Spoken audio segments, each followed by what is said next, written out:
Meu nome é Eli Edson e eu quero dizer para você que este canal é um canal exclusivamente de direita. Eu sou um conservador, eu acredito em princípios que me levam para essa direção e eu quero exatamente compartilhar com você, neste momento, a minha visão a respeito do que está acontecendo no mundo nestes dias. Nós estamos vivendo dias diferenciados, né? Por exemplo, eu já tenho alguma idade, já passei um pouco dos 40, e na década de 80, onde nós estávamos ainda sob a autoridade do período militar, nós vivemos a falta do feijão. Não tinha feijão, mesmo o Brasil tendo áreas de terra tão grandes, tão extensas, nós não tínhamos feijão para comer. Então passou a ter a fila do feijão. Quando falava assim, o feijão chegou no mercado, aí a mãe que tinha seus 5, 6 filhos, colocava os seus filhos na fila e cada pessoa tinha direito de levar tantos quilos de feijão para casa. Aí comprávamos feijão bandinha, comprávamos feijão composto com soja. Nós já comemos feijão com soja. Os tempos eram diferentes. Você que às vezes tem menos idade, você não tem noção do que era viver naqueles dias. Alguém fala muito sobre restrição de liberdade. Nós não tínhamos restrição de liberdade, tanto que as pessoas podiam sair do país a hora que quisessem e voltar para o país a hora que quisessem, desde que as pessoas não fossem inimigas do povo ou inimigas do governo. Por exemplo, não sei se vocês se lembram disso, o presidente se chamava João Batista Figueiredo e o Chico Anísio tinha um personagem chamado Salomé. Olha que situação. Não sei se vocês sabem, mas João Batista foi, na Bíblia, ele foi um profeta. E Salomé foi a mulher que pediu a cabeça do profeta num bandeja de prata. Então era muito estranho isso, né? E era um programa de comédia. E mesmo sendo um programa de comédia, e mesmo sendo um período militar, aliás, isso não impedia que Chico Anísio colocasse esse personagem. E o personagem se assentava à mesa, pegava o telefone e falava assim, João Batista, Salomé. Certamente se você procurar na internet você vai achar. E ali Salomé conversava com o João Batista, que era o presidente Figueiredo. Você imagina uma cena dessa acontecendo hoje? Você imagina na época do Luiz Inácio Lula da Silva, um personagem cozinheiro ligando para o Lula, querendo fazer Lula cozida, querendo fazer Lula assada, você imagina uma coisa dessa? Mas acontecia isso no período militar e a censura não impedia o Chico Anísio de fazer essas coisas.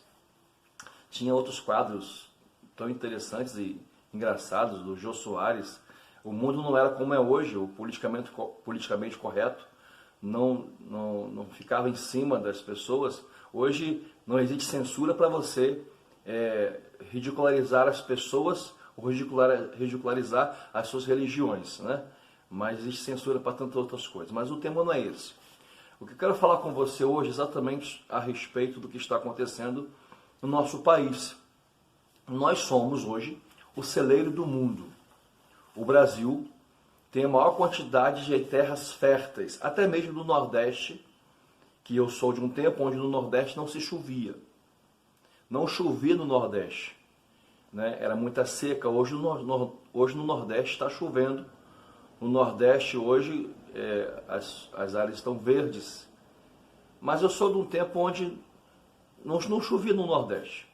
E o Brasil ele tinha poucas terras aradas, né? E hoje as terras são aradas, o Brasil tem muita produção de alimento. E o que está acontecendo, para que você saiba? A China está comprando fazendas no Brasil. Ah, mas não é a China, são chineses. Não existe isso na China. Aqui no Brasil eu posso comprar uma empresa e o governo não tem poder sobre a minha empresa. É uma iniciativa privada. Na China não existe isso. Na China, o governo é sócio de todas as empresas que existem. Ele é sócio. Então, está comprando no Brasil empresas de alimento, fazendas, empresas que produzem e vendem carne.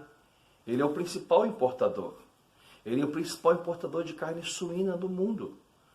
Ele tem no Brasil empresas que produzem carne suína e que vendem carne suína para ele. Você sabe que nós temos facilidades para exportar. Quem exporta paga menos imposto e assim ele consegue comprar produtos muito mais baratos, porque o Brasil tem essa condição de exportar sem impostos.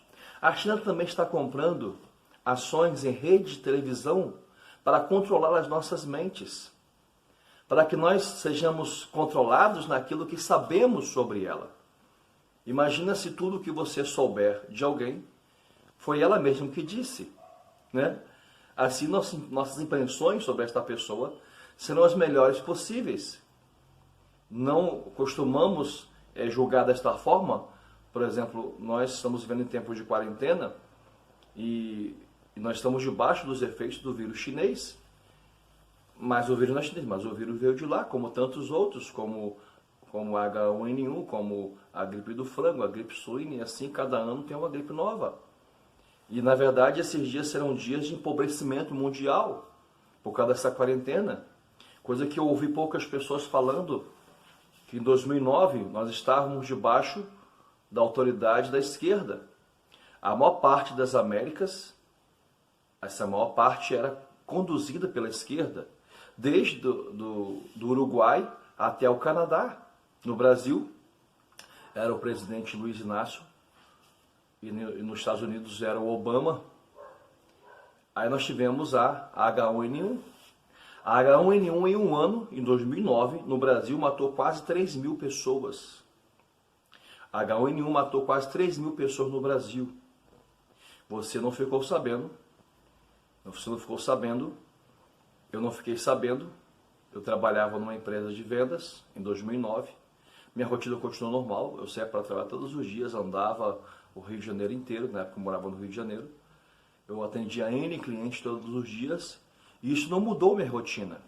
Eu não fiquei sabendo que existia um surto de gripe H1N1. E morreram quase 3 mil pessoas no Brasil. Nós, até ontem, tinham falecido 800 pessoas. Sem menosprezar as pessoas que morreram, isso acontece muito, né? Por aí, às vezes as pessoas, os surtos acontecem e se espalham pelas nações, as pessoas são alcançadas e morrem. É lamentável. Perfeito seria que não morresse ninguém. Por isso nós estamos em quarentena. Mas não teve quarentena em 2009. Aí você pensa assim, qual é a diferença do mundo de 2009 para o mundo de agora? A diferença do mundo de 2009 é que a maior parte das Américas era conduzida pela esquerda. E a esquerda abafou a H1N1, de sorte que no Brasil morreram quase 3 mil pessoas. Então você percebe como que existem interesses por fora disto. A quem interessa que o Brasil, sendo o celeiro do mundo, ele passe por uma crise tão grande a ponto de abaixar o preço dos seus insumos, dos seus produtos de exportação. Observa só, alguns anos atrás o petróleo custava 150 dólares. Hoje o petróleo foi negociado esses dias a 20 a 30 dólares o barril. Isso não faz abaixar o preço do combustível. Quando o barril do petróleo custava 150 dólares, a gasolina no Brasil custava R$1. Hoje o petróleo custa 20 dólares, 30 dólares, e a gasolina baixou agora por causa da quarentena para R$3,99, 89 centavos. Então você vê que a conta não fecha. Venezuela quebrou por causa do petróleo barato, né? É o que ela disse. Existem muitos interesses que controlam o mundo que às vezes nós, pessoas simples, e você também, pessoa simples, não percebemos. Por que foi conduzida desta forma a reação a esta enfermidade, a essa pandemia que veio sobre o mundo? Por que foi conduzida desta forma? Exatamente, existem interesses por trás de todas essas mobilizações que às vezes nós não sabemos. Mas às vezes nós somos levados a julgar o presidente. Por que o presidente atual é mais feio do que o anterior? Por que o presidente atual que nós temos no Brasil é julgado desta forma, e mesmo ele falando coisas que todos concordam que está certo, por que às vezes aquele mesmo assunto que ele tratou só passa a ter valor na boca de outra pessoa? Ou uma coisa horrível que alguém diga na boca de outra pessoa não tem valor nenhum, mas se ele falar algo semelhante, é digno de crucificação. Porque existe uma ordem mundial, existe um propósito maior de controlar as pessoas, e quem tem cabeça para pensar não pode ter a liberdade de falar o que pensa, né? Então, existem muitas coisas que estão acontecendo atualmente que eu e você precisamos ficar ligados. Esta é somente a minha opinião, e eu vou a partir de então gravar vários vídeos para colocar aqui, para bater um papo com você. Vamos analisar dia a dia o que está acontecendo com o nosso mundo. Foi um prazer estar com vocês. Obrigado pela tua atenção. Não deixe de curtir esse vídeo e de compartilhar com alguém essa reflexão. Foi um prazer.